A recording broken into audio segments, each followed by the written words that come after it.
Hey friend, when it comes to food, I kind of live by the acronym JERF, J-E-R-F, Just Eat Real Food, and that has helped me so much. I don't follow any particular diet, although I definitely have in the past, and occasionally I may remove gluten or dairy from my diet, while just depending on what my body needs and feels like. But overall, I aim to eat the highest quality ingredients that I can find.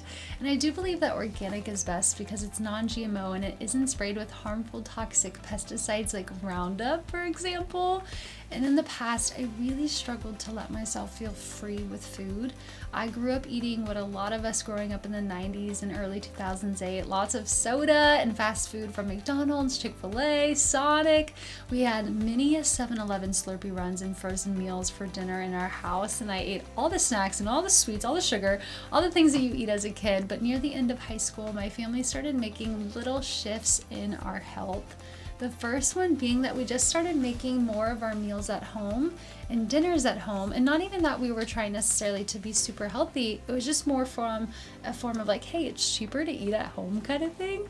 And the more we started eating at home, the more we started researching and becoming aware of the ingredients in food, the farming practices around food, the difference between organic and non-organic farming, how foods make you feel, how so many processed foods are actually created in a lab, and then diving deeper into what foods are best for our brain health and our hormones and our gut, and how to eat seasonally and why eating seasonal fruits and veggies are so beneficial to our body. So there's like so much depth here, right?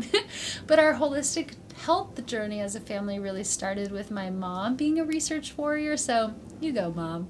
And I think that just goes to show how much impact that we have as women, as daughters, as sisters and mothers, that we have the ability to really shift how our whole entire family is eating and nourishing their bodies.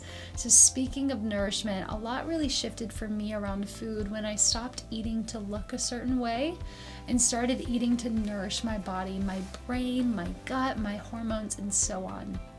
I stopped looking at food from like a calories in, calories out standpoint and really began to fall in love with how food helped me feel and heal from the inside out, how it helped me feel energized, and how it helped my vision and my mental clarity and my skin. I remember being in a really scary place with my health throughout college.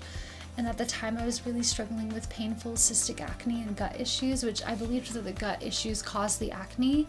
And so in efforts to heal my skin and clear just my gut issues, I went completely gluten, dairy, soy, corn, and sugar free because those things tend to be more inflammatory for our bodies.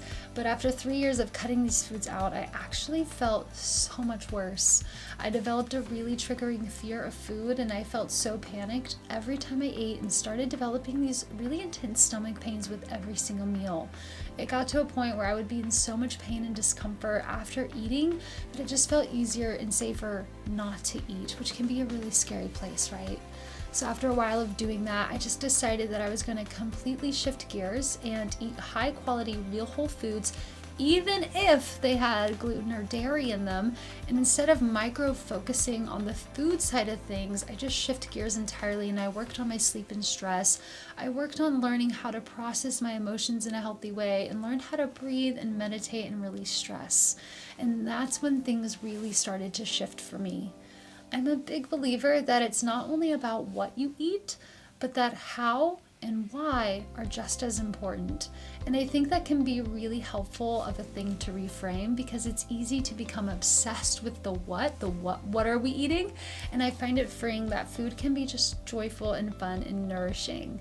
Something you'll start to notice is how much more flavorful and rich and delicious food is when it is organic and fresh, and when you have an abundance of flavors and colors on your plate. It takes a while for our food palate to change, especially if we've been eating a lot of heavily processed and boxed foods. And it's because a lot of times those foods are stripped of the fats and salt, and more sugar and soy, or like these additive type ingredients, are added to replace the components of food that the food industry has decided are bad for our body, like all the fat-free type foods. But the reality is, fat isn't bad, and the earth knows best. Whole foods from the earth are exactly what our bodies need and what they thrive on. So I like to just eat real food as much as possible. I love cooking from home, which is something that takes practice and self-compassion for sure, but it's a beautiful practice. And I love letting myself savor foods, like especially breads and cheeses and desserts.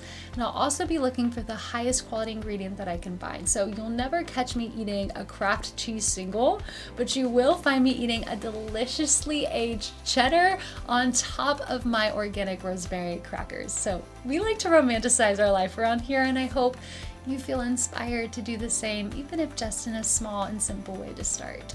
So friend, with that, what comments or questions do you have around food? Because I'd love to create videos and future food freedom trainings that meet you where you're at and answer your specific questions. And if it's a question for you, I can guarantee that it's a question or comment that someone else has too. So we are all in this together on our journey to food freedom. And friend, I am in your corner. I'm sending you so much love, and I can't wait to see you in the next video.